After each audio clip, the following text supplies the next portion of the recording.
Welcome to the Three Parallels podcast with your host, the Dr. Branch, where we rediscover who we were, embrace who we are, and make room for who we're trying to become. The content of this podcast is for informational, educational, and entertainment purposes only. The information shared, including any materials linked to this podcast, is not a substitute for professional advice, therapy, diagnosis, treatment from a physician, therapist, coach, or other qualified professional. The views, thoughts, and opinions expressed are my own and do not reflect any of those organizations or affiliations that I may be connected with. This podcast is designed for edutainment purposes, which is the blend of education and entertainment. Viewer and listener discretion is advised. Gator Talk. Gator Talk is the post-show Q&A session for the podcast.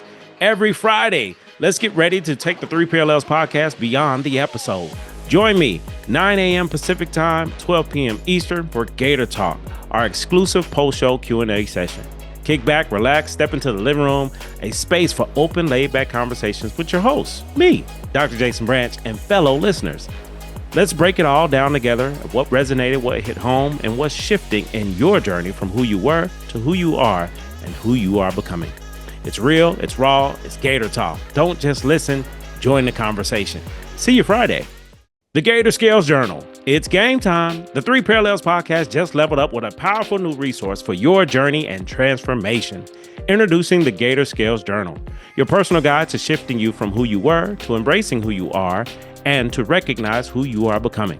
This isn't just a journal, it's a game changer for your growth, mindset, and evolution. Click the link to order your copy today or check it out on Amazon.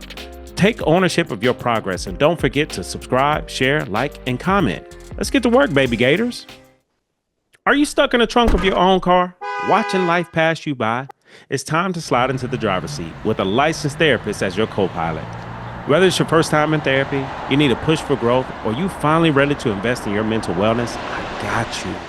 With over 20 years of experience, I help people move from who they were to embrace who they are and make room for who they're trying to become. Therapy with me is real, raw, intentional, authentic, and of course, hilarious. Let's break some cycles together, shift your mindset, and unlock your best self. I'm on the passenger side messing with the radio, holding the map up, and we're going wherever you would like to go. Give us a call today at 404-436-2540 or shoot me a text to book your free consultation. Check us out on the web at www.drjbranch.com. Look forward to connecting with you. Have a great day. Welcome back to the Three Parallels podcast with your host, the Dr. Jason Branch, where we discover who we were, who we are, and who we are becoming. And today's show, I got a gift for y'all. I got a gift. This is one of my former students, and she is doing marvelous. She's doing wonderful. She's doing very well in life in so many different ways, personally, professionally, just growing, building, changing. And I want to talk to you all before we dive in about this student, former student, who's a professional, who's a counselor, who's licensed, who's out here winning in these therapy streets and just discovering who she is personally and professionally. And this friend of mine, this colleague of mine is a gem, is a jewel, is just a great human. And I love great humans, not good ones, great ones. I love great humans because now she's going to be able to share her journey, her story with you all, which can be life-changing. So I present to you all today, Miss Rachel Levitt. Hello. Hello, it's lovely to be here. Thank you for having me. Absolutely. And I'm ready. I hope you're ready. Let's dive in. I'm ready. So catch me and catch the listeners up to speed. Last time we connected, you were a student, you were doing research, you were looking at graduating, wanting to get licensed, and now you're here. So if you can catch everybody up, where were you then and where are you now? So I graduated about 3 years ago. In those 3 years, I've completed my licensing hours and I am a full LPC now. I am living by myself for the first time. I started working from home. That's been really interesting. And, I've also been struggling a little bit. I have some chronic illness and I've been really ill.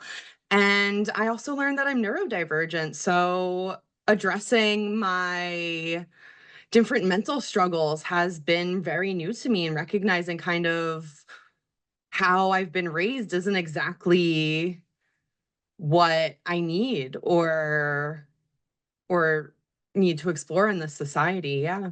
Oh, we Yeah. just started. We are 3 minutes in, Rachel. We are 3 minutes in, and there's so much. There's so much you just shared, and I want to unpack a few things. I'm curious because the listeners are also curious about neurodivergence. What does that mean? What does that look like? And what you just shared about, how you were raised versus how you live now, which are two different things. So if you can dive Yeah. into both of those worlds for us, tell us more. Sure. So neurodivergence is brain differences. I think everyone has brain differences. We all think differently, we all believe differently, and some of these differences are inherent. We're born with it, and some of them are acquired through trauma or through experiences. And I think the neurodivergence that I have is a little bit of both, a little bit of nature and nurture. And recognizing that I've experienced neurodivergence throughout my whole life and recognizing we live in what's called a neurotypical world is a neurotypical world is this idea that we're all expected to act and behave in a certain way. And I never fit into that box. And so I've always felt that I lived unconventionally, untraditionally, and I felt weird. I felt like the black sheep. And now recognizing that I have this neurodivergence, I'm like, oh, maybe I don't have to fit into this box. Maybe I Mm, can make my own mm. rules. That's powerful. That's powerful. So if you could describe that box and the world that you live in or lived in outside of that box. Yeah, so the box that I lived in was, public school. That was never for me, especially with having chronic illness. I was never able to keep up. I missed school a lot. I had learning disabilities that I didn't know about and wasn't being accommodated.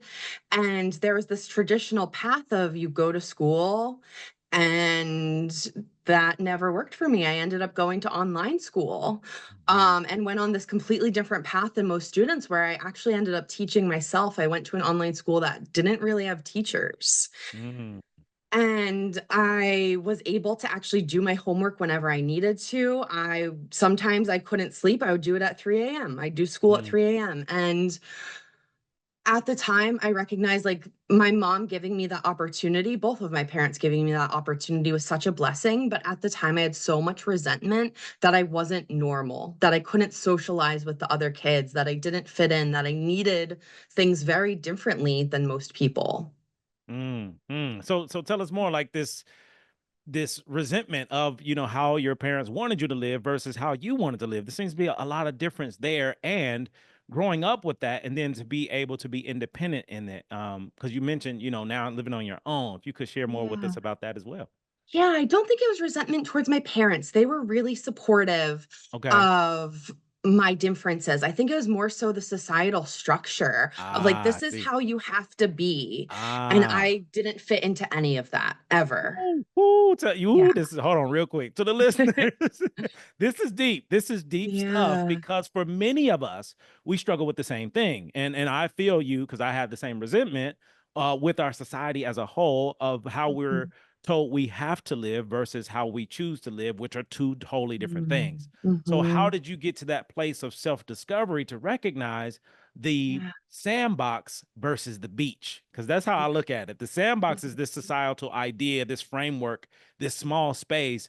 In reality, it's a beach, and the beach is endless. It never ends. There's no boundaries, there's no barriers. Mhm. And it sounds like that's you living life on the beach now versus where you were before. So tell us more about that transition. Yeah, I think college was a major time in my life that of discovery, where I was Mm, able to take classes like feminist theory and mm, learn about the societal structures and systems that impact us. And I remember taking my first like women's and gender studies class and learning about like the patriarchy. And I was like, that's what's doing this. I never had a word for it, and I yeah. understood like some sort of system was impacting me, but I didn't know what.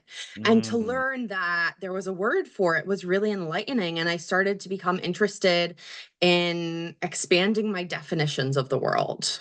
Wow, that's incredible. That's incredible. Thank Some you. people never get here. Some people never get to Mm, that place of awareness, and it sounds like you just have a heightened sense of awareness. You had it, you've always had it, but you recognize it and you start implementing it for yourself, which is yeah, powerful. So thank you. how did you transition to being a helping professional? What made you decide like this is Yeah. what I want to get into? Yeah, there were a few things that led up to it. To start, because I was neurodivergent, I struggled with mental health through most of my life by not having my needs met by a neurotypical society. So I dealt with really bad depression and anxiety. And my parents were supportive enough to send me to therapy from an early age. Mhm. And I had a wonderful therapist that really made an impact. And I saw how she made me feel heard and seen.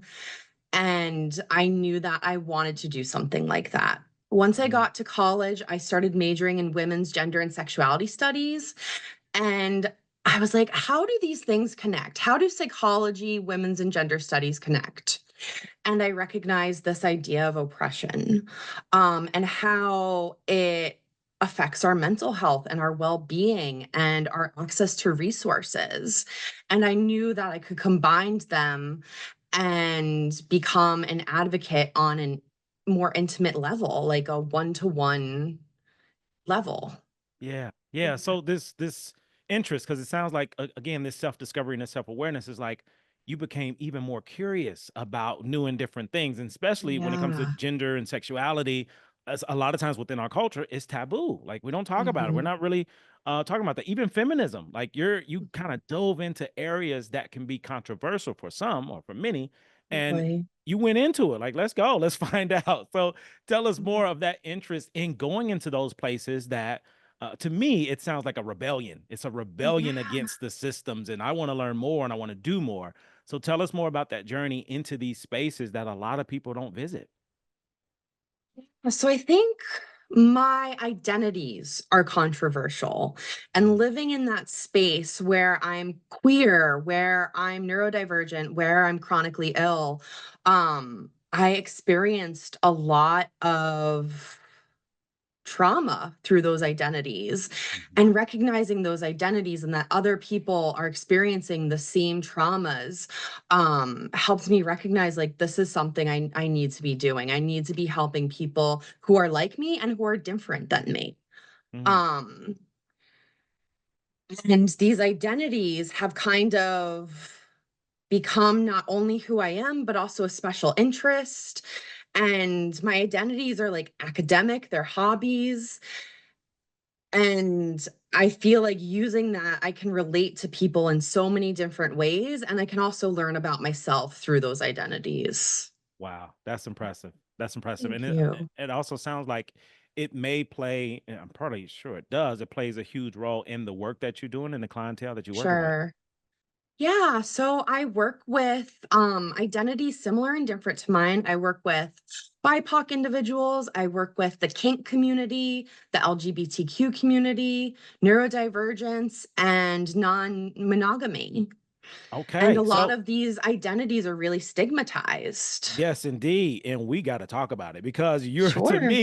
to me, you're an expert. You're an expert in this Thank arena you. because you've done the work. You've done the Mm, research, you dove in, you've experimented, you've explored, like you've allowed yourself. Ooh, Rachel, I hope you're hearing what I'm mm. what I'm hearing. You allowed yourself to find yourself by exploring these different things. So I'm curious, and I would love for you to educate the listeners related to the kink community. What is the kink community? And non-monogamy, if you could share more, because a lot of the listeners Sure. haven't had the opportunity to explore these arenas or even know they exist. So if you could share more with us about that.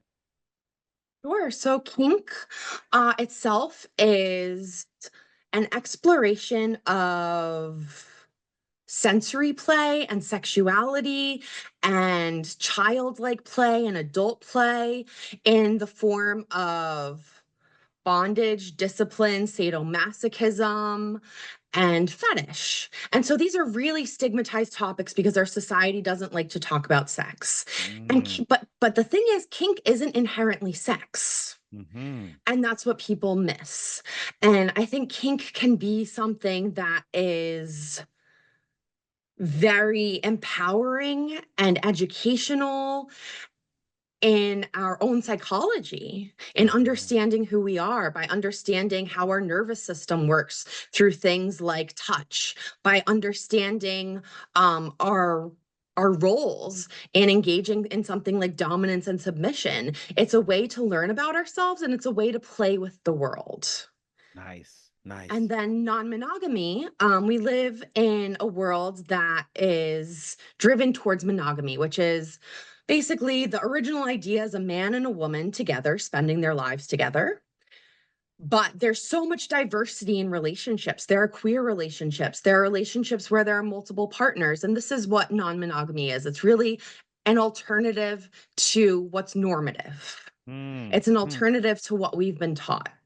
So I'm curious. I appreciate all of this, all of it, because this this podcast serves as a platform to talk about things we normally don't talk about. And I really appreciate your comfort in talking about it because it gives us, the listeners, myself, everybody included in this community, an opportunity to consider something different.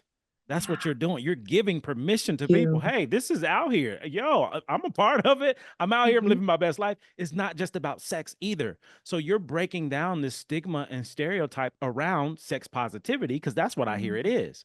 Mhm. So Yeah. how did you, like, no pun intended, how did you break the chains Yeah.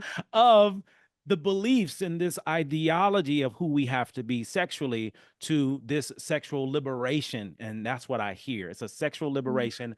This is how I choose to live, and I'm okay with it, even if society isn't. This works best for me because you have a confidence in that now where Mm. this is who I want, this is who I am, and I'm sharing myself with others. You're not asking for permission or forgiveness.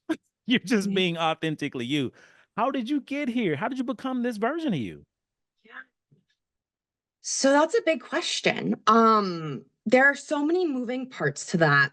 And what I really think about is education. And while I recognize I have great privilege in the education I've received, I want to be able to provide education in the work that I do.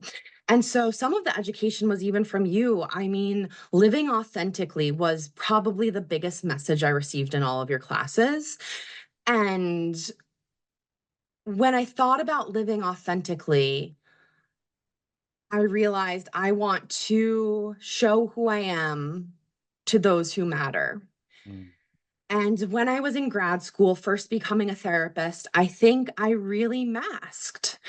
And I had this perfectionist persona, and I was afraid of straying from that because I feared rejection. mhm. And when I learned that authenticity actually connected people more, I was like, oh, this is where it's at. This is what I want to be doing. I want to Oh, live authentically so that I can connect because yeah. I think one of my most basic needs is connection, love, and belonging. Wow, that is so Yeah. powerful. That is so powerful. Thank I you. appreciate you sharing that. And it's I love these moments where I call it the ripple. It's the ripple or the seed. You know, as a therapist, as Mhm. a clinician, counselor, educator, I plant seeds. I throw a pebble in the pond, and that pebble creates ripples. And what you're sharing is a part of the ripple. Like you heard Mhm. early on, you know, from me as your professor, hey, I can choose. I get to choose if I want to be authentic and share myself with other people. And that authenticity was the pebble in the pond that led you all the way here. So, if you don't mind sharing, you also mentioned, you know, living on your own for the first time. And there's a lot of people that's listening that haven't been able to explore that world either. Yeah. So, what was things like before your living situation? And now, this again, liberation and freedom. I'm doing my own thing, I'm doing it my way. Tell us about that transition as well. Sure. So I spent the first 26 years of my life living with my parents. And that was an interesting experience. I never went away for college. I commuted for college and grad school. And so I never had that independence. And I think I relied a lot on my parents for answers. I relied a lot on reassurance of those close to me. And being able to live on my own, I found trust in myself. But it's also really fucking hard. Adulting is hard. Being like having adult responsibilities has been the hardest transition for me of my life. Mhm. And, taking care of finances, taking care of my health, taking care of a cat, taking care of my home, like these are things that we're not prepared for in education. And I did not trust myself going into it.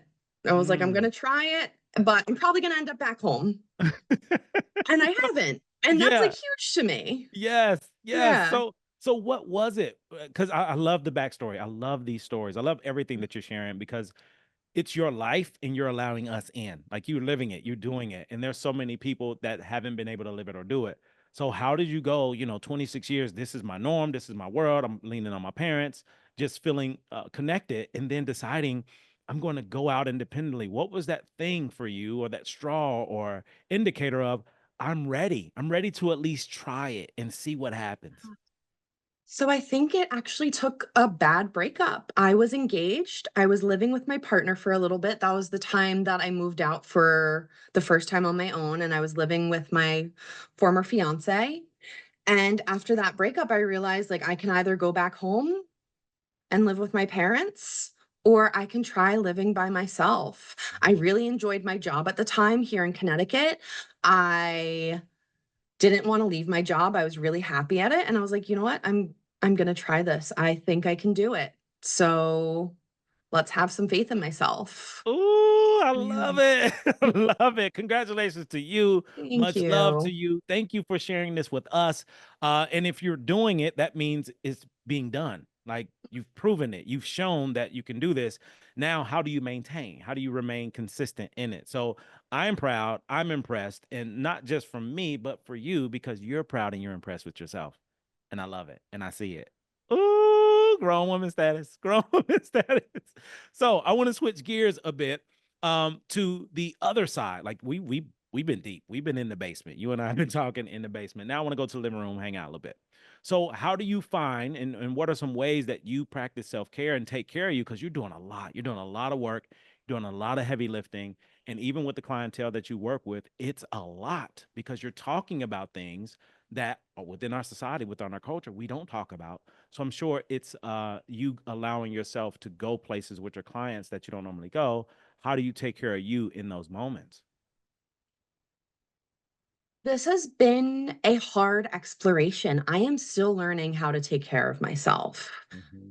There are days where I feel completely depleted and I spend the rest of my evening binge watching TV, the same show that I've been watching for 10 years, what watching it show is again. what show is that? Vanderpump Rules. It's a Okay. reality show. Yeah.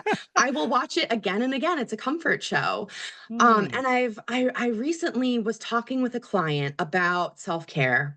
And we were talking about how hard self-care is as a neurodivergent person, because at the end of the day, sometimes you're just out of energy, you're out of capacity. Mm-hmm. And I realized there's active self-care and then there's passive self-care. Ooh. And so active self-care is what we think about as like exercise, moving, listening to music, doing things, going out to a class. And then there's passive self-care where it's like I'm making myself feel safe, I'm making myself feel comfortable.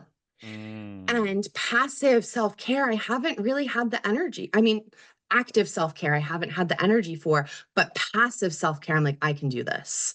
And that's where I've taken control of my environment and made it a really safe space. Okay. So that when I'm home, I know that I can relax through comfort, and that may be having things like fidget toys, Nice. um, having really soft blankets, Mm. having things that make me feel cozy and safe, and Wow. focusing less on doing, because our society, we're in late stage capitalism. Mm. We focus on productivity and doing, and it's okay to not do. It's okay to rest. And that's where the passive self-care comes in. Oh man, that's beautiful. That's Thank beautiful. you. So to the listeners, I hope you got your journal, got your Gator Skills journal out, that you're taking these notes because Rachel is dropping gems. She hitting you in the head with a honey bun. So take take heed to this information. It's not about doing, it's about being, which is another way of living. And to me, I look at that like the beach life. This is how you live on the beach. Sandbox, you are doing. I'm building the sand castle. So I got to do this, I got to do that. But when I'm on the beach, I can just be. The waves are what's moving around me, but I'm perfectly still and I'm okay with stillness. This is huge. I love everything you bring into the show. I want to switch gears a bit to some rapid fire, a few rapid fire questions. I'm curious to learn from you. What are some things you learned about people and yourself after all these years being where you are now? So, one of the big things I learned is that it's easy for people to show up for others, but it's very hard for us to show up for ourselves. Woo, time out. Woo, Rachel, wait a minute. Woo, listen, I told y'all she's going to bring that heat. I told you. If you don't mind sharing that one more time. Often easy for us to show up for others, but difficult to show up for ourselves. That's powerful.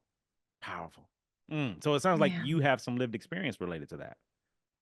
Oh, for sure. I mean, I have a history of being a perfectionist and people pleaser. Mm. So my identity revolved around showing up for other people. Hmm. And now, even though I'm a therapist doing work with other people, showing up for other people, I show up as myself. Yeah. Before, I felt like I would put on a hat and I'm like, okay, this is therapist Rachel. I Hmm. am perfect. I do no wrong. I know all of the answers. But now I show up authentically and be like, man, let me know if you find out because I sure as hell don't know. I love And it. I'm on this journey with my clients together, with Yeah. my family together, with my partner together. Whereas before, I thought I existed really to just help others, but Mm. I never figured out how to help myself until more recently. Oh man, that is Yeah. powerful. Some people never discover that. Some people never Mm. discover what you've discovered. And to me, another aspect I love about the show is we give permission to people by being exactly who we are. Yeah. So just know you've Yeah. given a lot of people permission to Thank not be you. a perfectionist, to not Mm. be a people pleaser, because that's how you lived until you decided this doesn't work for me anymore. And for many of us, we can't make a decision of what doesn't work when we're not aware. And this show, this episode specifically, is helping people become more aware. I love it. I love it. Beautiful. Next question. What would you say is your most proudest moment or accomplishment? Mm. So two things come to mind. First, I wrote a textbook chapter starting in undergrad, finished it when I Nice. was in grad school. And that was a really proud moment because it took years of work. Hmm. And it was something I was incredibly passionate about. And I even ended up getting a tattoo to commemorate it when I was done. I love it. So I didn't think I was capable of doing something like that. And I like when I can prove myself wrong. Love it. I like when I can prove myself wrong. Yeah. Listen, gems are being dropped. Are you picking up this stuff? Are you getting these breadcrumbs? Y'all just get hitting the head with a loaf of bread. So, so next piece. I'm curious to know: is there a word, phrase, memory, or moment that has stuck with you, personally or professionally, you want to share with the listeners? Yes. So I am someone who internalizes other people's views of me. Ooh, I think all of these thoughts of what people think of me. And something that I learned in grad school was to not take criticism from people you wouldn't take advice from. ooh, my goodness. And so with that, I only take thoughts and feedback from people who I know are in it with me, who are down in the trenches, who are doing the work, and who are making an effort. I love it. I love it. Yeah. You have, my goodness, you've grown. You have grown so much You? in so many different ways.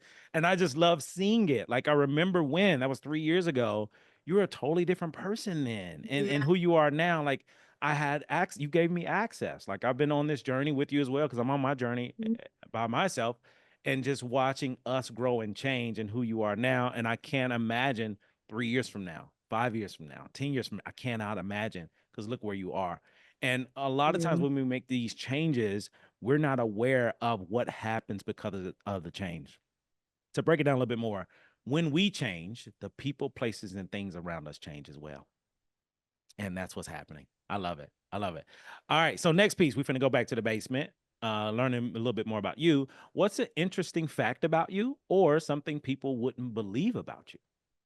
Oh, I've been splunking in Cuba. So that's What cave. I've been cave exploring in Cuba. Yeah. splunking is cave exploring? Spelunking is cave exploring. Wait a minute. You're teaching me. I thought splunking was like a kink term. I was finna learn a new kink term. It's So, just cave exploration. so Yeah. splunking is cave exploration. Wow, I never knew Yeah. that. I never knew that. Beautiful. So how was that experience? And what made you decide? I want to do it? Incredible. When I was still in undergrad, I went to community college. I had the amazing opportunity of going on a study abroad trip to Cuba. And before the embargo was lifted. So I had to fly to Canada to Cuba. Mm, And it's a beautiful country that is so lively, and the systems in place there are so different. So like I had no sense of time when I was there. It yeah. and everything was colorful. And I remember coming back to New Jersey and I had culture shock there because everything was gray. And I was like, where is the life? I love it. I love it. Thank you for sharing that with us. Yeah, Next questions, and then we're going to look into a life work. So, if you were to sure. describe different versions of yourself, three versions, who you were, who you are, Mhm. who you're becoming, how would you describe those different versions of you? Masked, Mm, authentic, and then unmasked. wow. I Powerful. think the masking was a long, long time in my life where I felt like I could not show who I truly was to anyone. Hmm. The authentic part of me came out in grad school and with meeting my current partner. And the unmasked version, I think, is like my final destination of not just being authentic, but letting go of society's expectations of me. Hmm. So I want to go back to something. This is so Mhm. powerful what you're sharing. This idea or belief that I couldn't take the mask off, that I had to be Mhm. this person. How did you get to that place of, I don't care what y'all think about me anymore. This is what I want to do. This is who I want to be. How did you unmask yourself? Yeah.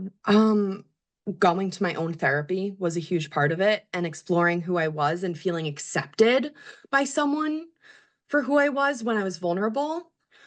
Um, there was also this program that I did with a professor who worked with us named Dr. Sarah Springer. And she does this program by Brene Brown called The Daring Way. And it's all about shame and vulnerability.